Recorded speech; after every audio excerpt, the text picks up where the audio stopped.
ಶೈಕ್ಷಣಿಕವಾಗಿ ಮುಂದುವರಿಯಲು ಮಠಗಳ ಪಾತ್ರ ಬಹಳ ಇದೆ. ಎಷ್ಟೋ ಜನಗಳು ಮಠದಿಂದನೇ ತಮ್ಮ ಉಚಿತವಾಗಿ ಶಿಕ್ಷಣವನ್ನು ಪಡೆದುಕೊಂಡು ಸಮಾಜದಲ್ಲಿ ಸಂಸ್ಕಾರಯುಕ್ತವಾದ ಪ್ರಜೆಗಳಾಗಿದ್ದಾರೆ. ಸುಮಾರು ಜನ ಈ ಅಧಿಕಾರಿಗಳಲ್ಲಿ ನಮ್ಮ DC ಅವರು ಒಬ್ಬರು ಅಂತ ಹೇಳಕ್ಕೆ ಇಷ್ಟಪಡ್ತೀನಿ. ಇಂಥ ಮಠಗಳಿಂದ ನಾವು ಬರೀ ಇದು ಜಾತ್ರೆ ಅಂದರೆ ಬರೀ ಹಬ್ಬ ಅಲ್ಲ, ಇದೊಂದು ನಮ್ಮ ಸಂಸ್ಕೃತಿಯ ಪ್ರತೀಕ, ನಮ್ಮ ಆಧ್ಯಾತ್ಮಿಕತೆಯ ಪ್ರತೀಕ ಹಾಗೂ ಸಮಾಜದ ಏಕತೆಯ ಪ್ರತೀಕ. ನಾವೆಲ್ಲ ಸೇರಿಕೊಂಡು ಇವತ್ತು ಮಹಿಳೆಯರಿಗೋಸ್ಕರನೇ ಸ್ವಾಮೀಜಿಯವರು ಒಂದು ವೇದಿಕೆ ನಾವು ಒದಗಿಸಿಕೊಟ್ಟಿದ್ದಕ್ಕೆ ಎಲ್ಲ ಮಹಿಳೆಯರ ಪರವಾಗಿ ನಾನು ಮತ್ತೊಮ್ಮೆ ಸ್ವಾಮೀಜಿಯವರಿಗೆ ಧನ್ಯವಾದಗಳನ್ನು ಹೇಳಕ್ಕೆ ಇಷ್ಟಪಡ್ತೀನಿ.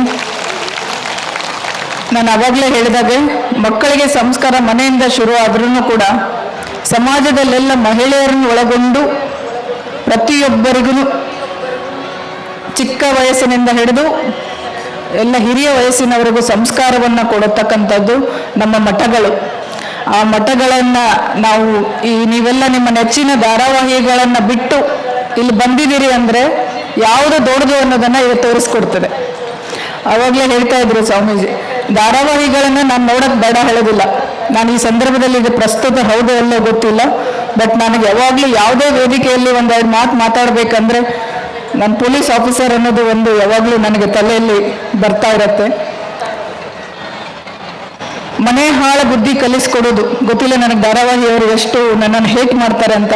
ಮನೆ ಹಾಳ ಬುದ್ಧಿಯನ್ನು ಕಲಿಸ್ಕೊಡುವಂಥ ಧಾರಾವಾಹಿಗೆ ಎಷ್ಟು ಎಡಿಕ್ಟ್ ಆಗಿದ್ದೀರಿ ಅಂದರೆ ಹಿಂದಿನ ಬಾಗಿಲಿಂದ ಕಳ್ಳ ಬಂದು ಮನೆ ಕಳ್ಳತನ ಮಾಡ್ಕೊಂಡು ಹೋದ್ರೂ ಗೊತ್ತಾಗಿರಲ್ಲ. ಆಗಿದೆ ಉದಾಹರಣೆ. ಮಕ್ಕಳಿಗೆ ಓದ್ರಿ ಅಂತ ಕೂರಿಸೋದು, ನೀವು ಧಾರಾವಾಹಿ ನೋಡೋದು, ಹೆಂಗೆ ಕಾನ್ಸಂಟ್ರೇಷನ್ ಮಾಡೋಕ್ಕಾಗತ್ತೆ ಮಕ್ಕಳಿಗೆ? ನೀವು ಒಂದು ವಚನದ ಬುಕ್ಕನೋ ಒಂದು ಕಾದಂಬರಿಯೇನೋ ಹಿಡ್ಕೊಂಡು ಕೂತ್ಕೊಳ್ಳಿ ಅವ್ರ ಮುಂದೆ. ನೀವು ಪಾಠ ಹೇಳ್ಕೊಡ್ಬೇಕು ಅಂತಲ್ಲ, ನೀವೇನ್ ಮಾಡ್ತೀರಿ? ಮಕ್ಕಳು ಹೇಳಿದ್ದೇನೆ ಯಾರು ಕೇಳಿ ಕಲಿಯೋದಿಲ್ಲ. ನಾವು ಹೆಂಗೆ ನಡ್ಕೋತೀವಿ ನಮ್ಮನ್ನು ನೋಡಿ ಕಲಿತಾರೆ ಮಕ್ಕಳು. ಈ ಸಮಾಜದಲ್ಲಿ ಏನು ನಮ್ಮ ಮಠಗಳು ಹೇಗೆ ನಡ್ಕೋತವೆ ಅನ್ನೋದನ್ನು ನಾವೆಲ್ಲ ಹೆಂಗೆ ನೋಡಿ ಕಲಿತೀವಿ, ಅವರ ಆಧ್ಯಾತ್ಮಿಕತೆಯನ್ನು ನಾವು ಹೆಂಗೆ ಕಲ್ಕೋತೀವಿ, ಹಾಗೇನೆ ಮಕ್ಕಳು ಮನೆಯಲ್ಲಿ ನಮ್ಮನ್ನು ನೋಡಿ ಕಲಿತಾರೆ. ದಯಮಾಡಿ ಹೆಣ್ಮಕ್ಳು, ನಿಮ್ಮ ಮಕ್ಕಳ ಭವಿಷ್ಯ ಉಜ್ವಲ ಆಗ್ಬೇಕಂದ್ರೆ ಎಲ್ಲರೂ ಫಸ್ಟ್ ರ್ಯಾಂಕ್ ಬರಕ್ಕೆ ಸಾಧ್ಯನೇ ಇಲ್ಲ. ಎಲ್ಲರೂ ಇಂಗ್ಲಿಷ್ ಮೀಡಿಯಮಲ್ಲಿ ಓದಿದ ತಕ್ಷಣ ಏನೋ ಆಗ್ಬಿಡ್ತಾರೆ ಅನ್ನೋದನ್ನು ತಪ್ಪು. ಗ್ರಾಮೀಣ ಭಾಷೆಯಲ್ಲಿ ನಮ್ಮ ಮಾತೃಭಾಷೆಯಲ್ಲಿ ಕಲಿತು ಏನೂ ಆಗಕ್ಕೆ ಸಾಧ್ಯ ಇದೆ. ಹಳ್ಳಿನಲ್ಲೇ ಕಾನ್ವೆಂಟ್ ಸ್ಕೂಲಲ್ಲಿ ಡಿಸ್ಟ್ರಿಕ್ಟ್ ಇಂಥ ಪ್ಲೇಸಲ್ಲಿ ಓದಿದವ್ರು ಮಾತ್ರ ಮುಂದೆ ಬರ್ತಾರೆ ಅಂತಲ್ಲ. ಕನ್ನಡ ಮೀಡಿಯಂದಲ್ಲೇ ಮಾಡ್ಬೋದು, ಅಭ್ಯಾಸ ಮಾಡಿ ಕನ್ನಡದಲ್ಲೇ ಸಾಧನೆ ಮಾಡೋಕ್ಕಾಗತ್ತೆ. ಅದನ್ನ ನೀವು ಎಕ್ಸಾಂಪಲ್ ಕೊಡ್ಬೇಕು ಮಕ್ಕಳಿಗೆ. ಕಂಪೇರ್ ಮಾಡಬೇಡಿ ಯಾವತ್ತು, ಅವನಷ್ಟು ಮಾರ್ಕ್ಸ್ ತೊಗೊಂಡು ನೀನು ಯಾಕೆ ತಗೊಂಡಿಲ್ಲ ಅಂತ. ನಾನು ರೀಸೆಂಟಾಗಿ ನನ್ನ ಮಕ್ಕಳ ಸ್ಕೂಲಿಗೆ ಪೇರೆಂಟ್ಸ್ ಮೀಟಿಂಗ್ ಹೋಗಿದ್ದೆ. ಯೂಶಲಿ ಹೋಗುದಿಲ್ಲ ನಾನು, ಬಟ್ ನನ್ನ ಮಗಳು ಈ ಸಲ ನೀನು ಬರಲೇಬೇಕು ಅಂತ. ಸೊ ನಾನು ಆಫೀಸ್ ಅವರ್ಸ್ ಸ್ವಲ್ಪ ಟೈಮ್ ಮಾಡ್ಕೊಂಡು ಹೋಗಿದ್ದೆ. ಅಲ್ಲಿ ಪೇರೆಂಟ್ಸ್ ಟೀಚರ್ಸಿಗೆ ಕೇಳುವಂಥ ಪ್ರಶ್ನೆಗಳನ್ನು ಕೇಳಿ ನನಗೆ ನಿಜವಾಗ್ಲೂ ಭಯ ಆಗ್ಬಿಡ್ತು. ಏನು ಎಕ್ಸ್ಪೆಕ್ಟ್ ಮಾಡ್ತಾ ಇದೀವಿ? ತಾಯಂದ್ರೆ ಜಾಸ್ತಿ ಇರೋದಕ್ಕೆ ನಾನು ಹೇಳ್ತಾ ಇದ್ದೀನಿ. ಏನು ಎಕ್ಸ್ಪೆಕ್ಟ್ ಮಾಡ್ತಾ ಇದೀವಿ ಮಕ್ಕಳ ಕಡೆಯಿಂದ ನಾವು? ಬರೀ ರ್ಯಾಂಕ ಅಥವಾ ಸಂಸ್ಕಾರನ? ಕಲೀಲಿ ಮಕ್ಕಳು. ಎಲ್ಲರೂ ಒಂದೇ ಥರ ಇರಲ್ಲ. ಹುಟ್ಟುತ್ತಾ ಯಾವುದು ದಡ್ಡನೂ ಅಲ್ಲ, ಬುದ್ಧಿವಂತನೂ ಅಲ್ಲ. ದಯಮಾಡಿ ಮಕ್ಕಳಿಗೆ ಮೊದಲು ಸಂಸ್ಕಾರ ಕಲಿಸ್ಕೊಡಿ. ಅವ್ರು ಏನೇ ಓದಿದ್ರು ಏನು ಕೊನೆಗೆ ಬಂದು ಅವರು ಸಮಾಜದಲ್ಲಿ ಬದುಕುದು ಹೆಂಗೆ ಅನ್ನೋದು ಕಲಿಸ್ಕೊಡಿ ಹೊರತು ಬೇರೆ ಥರ ಕಂಪೇರ್ ಮಾಡಿಬಿಟ್ಟು ಅವ್ರಿಗೆ ಇಷ್ಟ ಇಲ್ಲದೆ ಇರೋದಕ್ಕೆ ದುಡುದು ಬೇಡ. ಹಾಗಾಗಿ ಇತ್ತೀಚೆಗೆ ಆತ್ಮಹತ್ಯೆಗಳು, ನೆಗೆಟಿವ್ ಥಾಟ್ಸ್ಗಳು, ಬೇರೆ ಬೇರೆ ಸಾಮಾಜಿಕ ಜಾಲತಾಣದಲ್ಲಿ ಇಲ್ಲದೆ ಇರುವಂಥ ಕೆಟ್ಟ ಬುದ್ಧಿ ಬೆಳೀತಾ ಇರೋದು ಇದೇ ಕಾರಣಕ್ಕೆ. ಹಾಗಾಗಿ ನಾನು ಈ ಮಹಿಳಾ ಗೋಷ್ಠಿಯನ್ನು ಒಂದು ಪ್ರಸ್ತುತ ಹೌದೋ ಅಲ್ಲ ಗೊತ್ತಿಲ್ಲ, ಒಂದೆರಡು ಮಾತು ಹೇಳ್ಬೇಕನ್ನಿಸ್ತು. ಹೆಣ್ಮಕ್ಳಿಗೆ ನಂಗೆ ಅಜ್ಜರು ಹೇಳಿದರು, ಸ್ವಲ್ಪ ಹೇಳಿಬಿಡಿ ಅವರ ಆಭರಣಗಳ ಬಗ್ಗೆ ಸ್ವಲ್ಪ ಇದಿರಲಿ ಅಂತ. ನಾನು ಆರ್ಗನೈಸರ್ಸಿಗೆ ಡೇ 1 ಇಂದನೇ ಹೇಳ್ತಾ ಇದ್ದೆ, ಶುರು ಆಗುವಾಗ ಮುಗಿದ ಮೇಲೆ ಹೆಣ್ಮಕ್ಳಿಗೆ ತಮ್ಮ ಆಭರಣಗಳನ್ನು ಕೇರ್ಫುಲ್ ಆಗಿ ಏನು ಹೇಳ್ತೀರಿ, ನಮ್ಮ ಸೇಫ್ಟಿಯಲ್ಲಿ ನಾವು ಹೋಗ್ಬೇಕು. ಅದು ಬಂಗಾರ ಅಂದರೆ ಅಥವಾ ಆಭರಣ ಅಂದರೆ ನಮಗೆಲ್ಲ ರಕ್ತದಲ್ಲೇ ಬಂದಿರುತ್ತೆ ಅನಿಸುತ್ತೆ. ಇವತ್ತು ಫಸ್ಟ್ ಟೈಮ್ ನಾನು ಹಾಕೊಂಡು ಬಂದಿದ್ದೀನಿ. ನೀವು ಹೋಗುವಾಗ ಯಾವುದೇ ಅಹಿತಕರ ಘಟನೆ ಆಗದೆ ಇರೋ ಥರ ನೀವು ಈಗ ಮನೆಗೆ ಕೀಲಿ ಹಾಕಿ ಬಂದಿರ್ತೀರಿ, ಏನಿಟ್ಟಿದ್ದೀರಿ, ಎಲ್ಲಿಟ್ಟಿದ್ದೀರಿ, ಸೇಫ್ ಆಗಿದೆಯಾ ಇಲ್ಲವಾ ಅನ್ನೋದ್ರ ಬಗ್ಗೆ, ಹಿಂದಿನ ಬಾಗಿಲ ಸ್ವಲ್ಪ ಗಟ್ಟಿಯಾಗಿರೋದ್ರ ಬಗ್ಗೆ, ಕೋಟಿಗಂತಲೇ ಮನೆ ಕಟ್ತೀರಿ, ಝಾಡಿಸಿ ಒದ್ರ ಮುರಿದು ಹೋಗುತ್ತಂತ ಬಾಗಿಲ ಹಿಂದೆ ಹಚ್ತೀರಿ, ಜಸ್ಟ್ ಒಂದು ಬೋಲ್ಟ್ ಹಾಕ್ಬಿಡ್ತೀರಿ, ಅವನ್ನೆಲ್ಲನೂ ಸೇಫ್ಟಿ ತಗೊಂಡು ನೀವೆಲ್ಲ ಸೇಫ್ ಆಗಿರಿ ಅಂತ ನಾನು ಈ ಸಂದರ್ಭದಲ್ಲಿ ಆಶಿಸ್ತಾ ಈ ನನಗೆ ಅವಕಾಶ ಮಾಡಿಕೊಟ್ಟಿದ್ದಕ್ಕೆ ಪೂಜ್ಯ ಸ್ವಾಮೀಜಿಯವರಿಗೆ ಮತ್ತೆಲ್ಲರಿಗೂ ಧನ್ಯವಾದ ತಿಳಿಸ್ತೀನಿ. ಎಲ್ರಿಗೂ ನಮಸ್ಕಾರ. ಇಲ್ಲಿ ನಡೆಯುವಂತಹ ಪ್ರವಚನಗಳು ನಮ್ಮ ಜೀವನ ಆದರ್ಶ ಮೌಲ್ಯಗಳನ್ನು, ವಿಶೇಷವಾಗಿ ಸುಸಂಸ್ಕೃತ ಸಮಾಜ ಮತ್ತು ಮೌಲ್ಯಾಧಾರಿತ ಕುಟುಂಬಗಳನ್ನು ನಿರ್ಮಾಣ ಮಾಡುವಲ್ಲಿ ಬಹಳ ಯಶಸ್ವಿಯಾಗಿದ್ದಾವೆ. ಹೀಗಾಗಿ ಇಂತಹ ಕಾರ್ಯಕ್ರಮಗಳಲ್ಲಿ ನಾವು ನೀವೆಲ್ಲ ಭಾಗಿಯಾಗಿರುವಂಥದ್ದು ಪುಣ್ಯ ಅಂತ ನಾನು ಭಾವಿಸಿದ್ದೇನೆ. ಈಗಾಗಲೇ ಶ್ರೀಗಳು ಮಾತನಾಡ್ಬೇಕಾದ್ರೆ ಹೇಳ್ತಾ ಇದ್ರು, ಹಾವೇರಿ ಅರ್ಧ ಜನ ಈ ಕ್ರೀಡಾಂಗಣದಲ್ಲಿ ಇದ್ದಾರೆ ಅಂಥೇಳಿ. ನಾನು ನೋಡಿದ್ದೇನೆ ಬಹಳಷ್ಟು ಸುತ್ತಾಡಿ. ಹಾವೇರಿಯಲ್ಲಿ ಇಷ್ಟು ಪ್ರತಿಯೊಂದು ಓಣಿಯಲ್ಲೂ ಸಹ ಇವತ್ತು ಮನೆ ಮುಂದೆ ರಂಗೋಲಿ ಹಾಕಿ ಅಲ್ಲಿ ಕಟ್ಟಿಂಗ್ಸು, ಬಂಟಿಂಗ್ಸು, ಹೋರ್ಡಿಂಗ್ಸು, ಒಂದು ರೀತಿ ನಗರವನ್ನು ಬಹಳ ಒಂದು ಅಲಂಕೃತವನ್ನು ಮಾಡಿದ್ದಾರೆ. ಮತ್ತು ವಿಶೇಷವಾಗಿ ನಮ್ಮ ಭಕ್ತರು ಅವರ ಶಕ್ತಿ ಮೀರಿ ದೇಣಿಗೆಯ ಒಂದು ಪರ್ವವನ್ನು ಹರಿಸಿದ್ದಾರೆ. ಸ್ಟ್ಯಾಟಿಸ್ಟಿಕ್ಸ್ ನೋಡಿ ನಿನ್ನೆ ನಾನು ನೋಡ್ತಾ ಇದ್ದೆ, 2,000 ಲೀಟರ್ ಹಾಲು ಬರೀ 50 kg ಗೋಡಂಬಿ ಹಾಕಿ ಪಾಯಸ ಮಾಡಿದ್ರು. ಮನೆಯಾಗ ಒಂದು ಗೋಡಂಬಿ ಹಾಕ್ಲಿಕ್ಕೆ ನಾವು ಯೋಚನೆ ಮಾಡ್ತೀವಿ, 50 kg ಗೋಡಂಬಿ ಹಾಕಿದ್ರು ಪಾಯಸ ಮಾಡಲಿಕ್ಕೆ. ಸೊ ಈ ರೀತಿ ಭಕ್ತರು ತಮ್ಮ ಶಕ್ತಿ ಮೀರಿ ದೇಣಿಗೆಯನ್ನು ಕೊಟ್ಟಿದ್ದಾರೆ. ಮತ್ತು ಹಾಗೆಯೇ ಇವತ್ತು TV ಮತ್ತು ಮೊಬೈಲ್ ಕಾಲದಲ್ಲಿ, ಅದು ಈ ಚಳಿ ಮಧ್ಯೆ ಇಷ್ಟು ಸಂಖ್ಯೆಯಲ್ಲಿ ತಾವೆಲ್ಲ ಬಂದು ಈ ಒಂದು ಕಾರ್ಯಕ್ರಮಕ್ಕೆ ಮೆರುಗನ್ನು ಕೊಟ್ಟಿದ್ದೀರಿ. ಹೀಗಾಗಿ ತಮ್ಮೆಲ್ಲರಿಗೂ ನಾನು ಅಭಿನಂದನೆಯನ್ನು ಹೇಳಲಿಕ್ಕೆ ಬಯಸ್ತೇನೆ. ವಿಶೇಷವಾಗಿ ಇವತ್ತು ನಮ್ಮ ಮನೆಯವರು ಇವತ್ತು ಈ ಮಹಿಳಾ ಗೋಷ್ಠಿಯಲ್ಲಿ ಭಾಗಿಯಾಗಬೇಕಾಗಿತ್ತು, ಅನ್ಯ ಕಾರಣಗಳಿಂದ ಭಾಗಿಯಾಗಿಲ್ಲ. ಅದಕ್ಕೆ ಮಹಿಳಾ ಗೋಷ್ಠಿನ ಉದ್ದೇಶಿಸಿ ಒಂದೆರಡು ಮಾತುಗಳನ್ನು ನಾನು ಹೇಳಲಿಕ್ಕೆ ಬಯಸ್ತೇನೆ. ಮಹಿಳೆ ಮಮತೆಯ ಮಡಿಲಾಗಿ, ಮಾನವೀಯತೆಯ ಶಕ್ತಿಯಾಗಿ, ಕರುಣೆಯ ಕಡಲಾಗಿ, ಸಮಾಜದ ಕೈಗನ್ನಡಿಯಾಗಿ, ಆಚಾರ ವಿಚಾರಗಳ ಆದರ್ಶ ನಾರಿಯಾಗಿ, ಸಂಪ್ರದಾಯದ ಚೆಲುವೆಯಾಗಿ, ಅಂದದ ಅರಗಿಣಿಯಾಗಿ, ಚಂದದ ಬೊಂಬೆಯಾಗಿ, ಮಕ್ಕಳಿಗೆ ತಾಯಿಯಾಗಿ, ಗಂಡನಿಗೆ ಸತಿಯಾಗಿ, ಮನೆಗೆ ಕೆಲಸದವರಾಗಿ ಎಲ್ಲ ಅಗತ್ಯಗಳನ್ನು ಪೂರೈಸುವಂಥವರು. ನಮ್ಮಲ್ಲಿ ನಂಬಿಕೆ ಇದೆ, ಎಲ್ಲಿ ಮಹಿಳೆಯನ್ನು ಗೌರವಿಸಲಾಗ್ತದೆ, ಪೂಜಿಸಲಾಗ್ತದೆ, ಅಲ್ಲಿ ದೇವತೆಗಳು ನೆಲೆಸುತ್ತಾರೆ ಹೇಳಿ. ಹೀಗಾಗಿ ವಿಶೇಷವಾಗಿ ಈ ದೇಶದಲ್ಲಿ ಸ್ತ್ರೀಯನ್ನು ನಾವು ಶಕ್ತಿ ಸ್ವರೂಪಿಯಾಗಿ ಆರಾಧಿಸುವಂಥದ್ದು.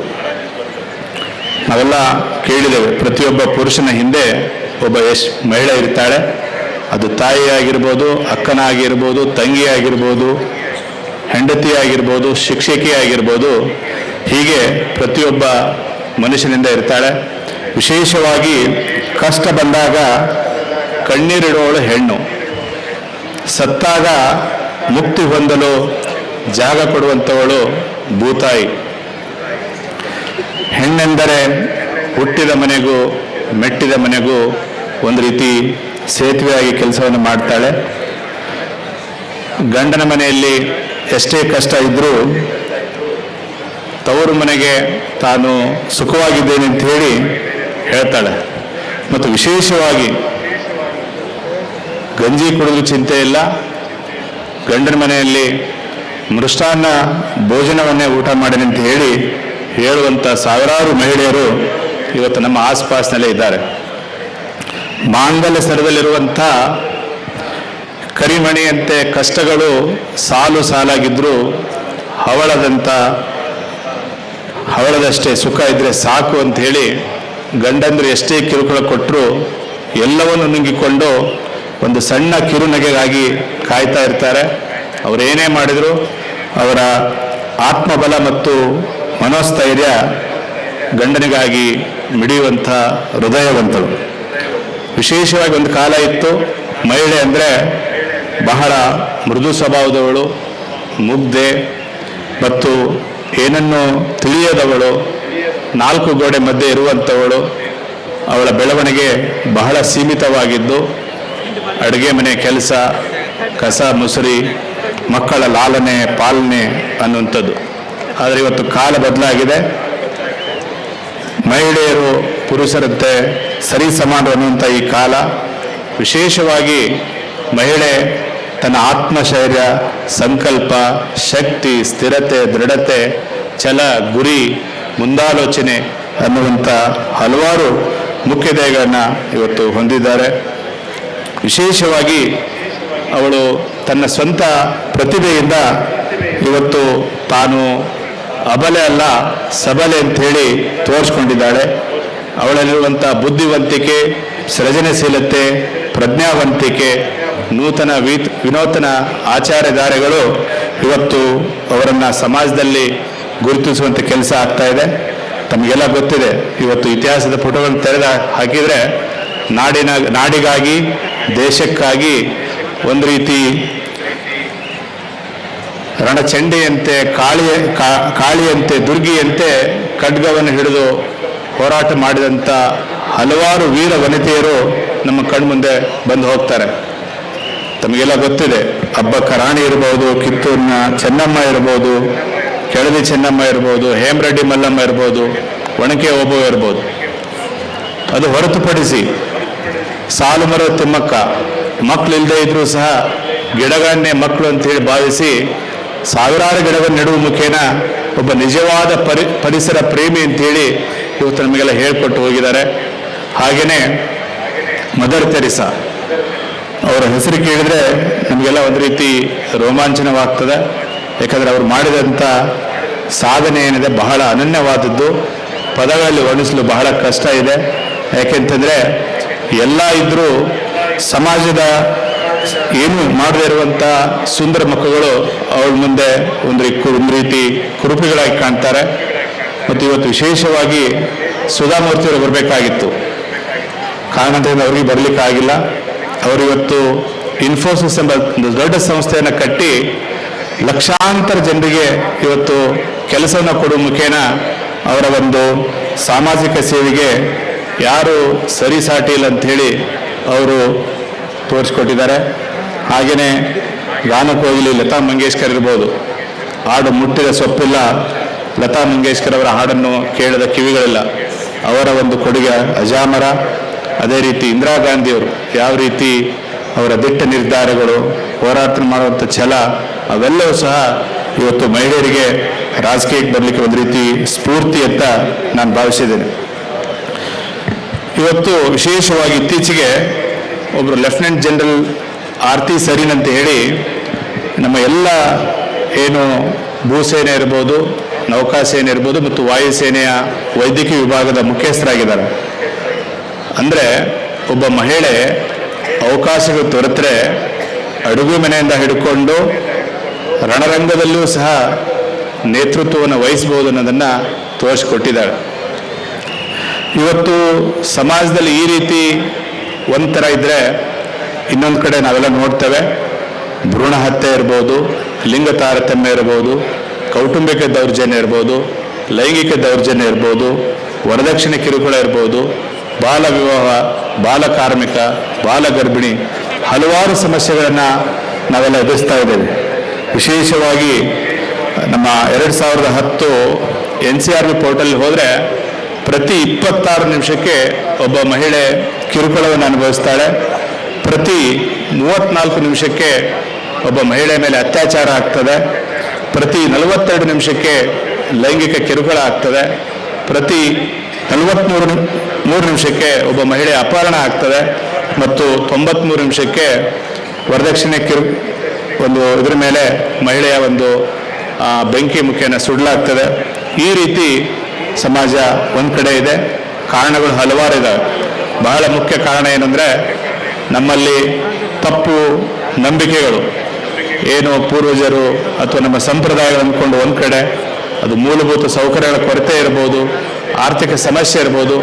ಈ ಹಿನ್ನೆಲೆಯಲ್ಲಿ ಈ ರೀತಿ ಸಮಸ್ಯೆಗಳು ನಾವು ಕಾಣ್ತೇವೆ. ಇವತ್ತು ಸರ್ಕಾರ ಇರ್ಬೋದು ಹಲವಾರು ಕಾಯ್ದೆಗಳು ಯೋಜನೆ ಮುಖೇನ ಎಲ್ಲ ಸಮಸ್ಯೆಗಳನ್ನು ಬಗೆಹರಿಸುವಂಥ ಕೆಲಸವನ್ನು ಮಾಡ್ತಾ ಇದ್ದಾರೆ. ಎಲ್ಲ ಮಧ್ಯೆ ಮುಖ್ಯ ಆಗಬೇಕಾಗಿರುವಂಥದ್ದು ನಮ್ಮಲ್ಲಿ ನಾವು ನಮ್ಮ ಮನೆಯಲ್ಲಿರುವಂಥ ಮಹಿಳೆಯರನ್ನು ಯಾವ ರೀತಿ ನೋಡ್ತೇವೆ ಅನ್ನುವಂಥ ಏನು ಧೋರಣೆಗಳೇನಿದ್ದಾವೆ ಅವು ಬದಲಾಗಬೇಕು. ಮಹಿಳೆಗೆ ಯಾವುದೇ ರೀತಿಯ ಸಮಾಜದಲ್ಲಿರುವಂಥ ಗೌರವ ಪ್ರತಿಷ್ಠೆ ಸ್ಥಾನಮಾನಗಳು ದೊರಕದೇ ಇದ್ದರೂ ಚಿಂತೆ ಇಲ್ಲ. ಆದರೆ ಅವಳನ್ನು ನಮ್ಮಂತೆ ನಿಮ್ಮಂತೆ ಬದುಕಲು ಬಿಡಬೇಕು. ಅವಳೊಬ್ಬ ಸ್ವತಂತ್ರರು ಅನ್ನುವಂತೆ ನಿರೂಪಿಸಲು ಅವಕಾಶ ಮಾಡಿಕೊಡ್ಬೇಕು ಮತ್ತು ವಿಶೇಷವಾಗಿ ಅವಳನ್ನು ಸಮಾನತೆಯಿಂದ ಬದುಕಲಿಕ್ಕೆ ಅವಕಾಶವನ್ನು ಮಾಡಿಕೊಡ್ಬೇಕು. ಇವತ್ತು ನಾವೆಲ್ಲ ಮಾತನಾಡ್ತೇವೆ 2047ಕ್ಕೆ ಭಾರತ ದೇಶ ವಿಕಸಿತ ಭಾರತ ಅಂತ ಹೇಳಿ. ಯಾವುದೇ ದೇಶದಲ್ಲಿ 50% ಮಹಿಳೆ ಇರುವಂಥವರು ವಿದ್ಯೆ ಹೊಂದದೇ ಇದ್ದರೆ ಅಥವಾ ಆರ್ಥಿಕವಾಗಿ ಸದೃಢ ಆಗದೇ ಇದ್ದರೆ ಯಾವುದೇ ರಾಷ್ಟ್ರ ಮುಂದೆ ಹೋಗಲಿಕ್ಕೆ ಬಹಳ ಕಷ್ಟ ಇದೆ. ಅದಕ್ಕೇ ಮಹಾತ್ಮ ಗಾಂಧೀಜಿಯವರು ಹೇಳಿದ ಹಾಗೆ ಅವರ ಮಾತುಗಳು, if you educate a man you educate an individual, if you educate an woman you educate a nation ಅನ್ನುವ ಹಾಗೆ ಮಹಿಳೆಯರಿಗೆ ಶಿಕ್ಷಣದ ಅವಶ್ಯಕತೆ ಬಹಳ ಇದೆ. ಅವುಗಳ ಮುಖೇನ ನಾವು ಮಹಿಳೆಯರನ್ನ ರಾಜಕೀಯವಾಗಿ, ಶೈಕ್ಷಣಿಕವಾಗಿ, ಸಾಮಾಜಿಕವಾಗಿ, ಸಾಂಸ್ಕೃತಿಕವಾಗಿ ಸಬಲೀಕರಣ ಮಾಡ್ಬೋದು. ಅದಕ್ಕೇ ಇವತ್ತು ನಾವು ಏನು ಬೇಟಿ ಬಚಾವ್ ಬೇಟಿ ಪಡಾವ್ ಅಂತ ಕೂಗಿದೆ, ಅದು ಬೇಟಿ ಬಚಾವ್ ಬೇಟಿ ಪಡಾವ್ ಮಾತ್ರ ಅಲ್ಲ, ದುನಿಯಾ ಬಚಾವ್ ಅನ್ನೋ ಹಾಗೆ ಆಗಬೇಕಾಗಿದೆ. ಒಟ್ಟಾರೆ ನಾವು ನೀವೆಲ್ಲ ಮಹಿಳೆಯರಿಗೆ ಸಮಾನ ಹಕ್ಕುಗಳನ್ನು ಕೊಡುವ ಮುಖೇನ ಒಂದು ಸಮಾಜ ನಿರ್ಮಾಣ ಮಾಡಬೇಕು ಅಂತ ಹೇಳ್ತಾ ಇವತ್ತಿನ ಈ ಕಾರ್ಯಕ್ರಮದಲ್ಲಿ ತಾವೆಲ್ಲ ಬಂದು ಭಾಗಿಯಾಗಿ ಶೋಭೆಯನ್ನು ತಂದಿದ್ದೀರಿ. ಇದೇ ರೀತಿ ಮುಂದಿನ 5 ದಿನ ಏನು ಕಾರ್ಯಕ್ರಮ ನಡೀತದೆ ಇನ್ನೂ ಹೆಚ್ಚಿನ ಸಂಖ್ಯೆಯಲ್ಲಿ ತಾವು ಭಾಗಿಯಾಗಬೇಕು, ಕಾರ್ಯಕ್ರಮಕ್ಕೆ ಇನ್ನೂ ಹೆಚ್ಚು ಮೆರುಗು ತರಬೇಕು ಅಂತ ಹೇಳ್ತಾ ನಾನು 2 ಮಾತು ಮುಗಿಸ್ತೇನೆ. ಜೈ ಹಿಂದ್, ಜೈ ಕನ್ನಡ. ಅತ್ಯಂತ ಅರ್ಥಪೂರ್ಣವಾಗಿರುವಂತಹ ಮೇಳಾಗೋಷ್ಠಿಯ ಈ ಸಭೆಯನ್ನು ಉದ್ದೇಶಿಸಿ ಮಹಿಳೆ ಅಲ್ಲ, ಸಾಕ್ಷಾತ್ ಕಪಿಲ ಸಿದ್ಧ ಮಲ್ಲಿಕಾರ್ಜುನನು ಹಾಗೆ ಹೆಣ್ಣು ಯಾವುದಕ್ಕೂ ಕೂಡ ಕಮ್ಮಿ ಇಲ್ಲ ಅನ್ನೋ ಹಾಗೆ ಸಾಧನೆಯನ್ನು ಮಾಡಬೇಕು ಅನ್ನುವಂತಹ ಮಾತುಗಳನ್ನು ಆಡಿರುವಂತಹ ಮಾನ್ಯ ಜಿಲ್ಲಾಧಿಕಾರಿಗಳಿಗೆ ತುಂಬ ಹೃದಯದ ಧನ್ಯವಾದಗಳನ್ನು ಸಮರ್ಪಣೆಯನ್ನು ಮಾಡ್ತಾ ಇದೀಗ ತಾವೆಲ್ಲರೂ ಕೂಡ ಕಾತುರದಿಂದ ಕಾಯುತ್ತಿರುವಂತಹ ನಮ್ಮ ಬಿಗ್ ಬಾಸ್ ವಿನ್ನರ್ ಆಗಿರುವಂತಹ ನಮ್ಮ ಹನುಮಂತನ ತಂಡದಲ್ಲಿ ಈ ಗಾನ ಸುಧೆಯನ್ನು ಹರಿಸಲಿಕ್ಕೆ ಆಗಮಿಸಿರುವಂತಹ ನಮ್ಮ ಮೆಹಬೂಬ್ ಸಾಹೇಬ್ ಅವರು ಈಗ ಒಂದು ಗೀತೆಯನ್ನು ಪ್ರಸ್ತುತಪಡಿಸಲಿದ್ದಾರೆ. ಆ ಗೀತೆಯ ನಂತರ ಮತ್ತೆ ಕಾರ್ಯಕ್ರಮ ಮುಂದುವರಿತದೆ. ಮೆಹಬೂಬರ್ಗೆ ಜೋರಾದ ಒಂದು ಚಪ್ಪಾಳೆಯನ್ನು ಕೊಡಬೇಕು.